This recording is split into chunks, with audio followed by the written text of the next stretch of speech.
In 2008, an anonymous figure, or maybe even a group named Satoshi Nakamoto, published a white paper. It described a new form of money, decentralized, trustless, digital. In January 2009, the Bitcoin network went live. The first block was mined. A quiet revolution had begun.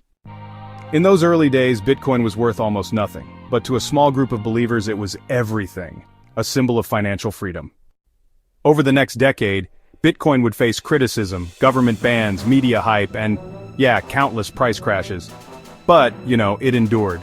By 2017, Bitcoin hit $20,000. By 2021, it soared past $60,000.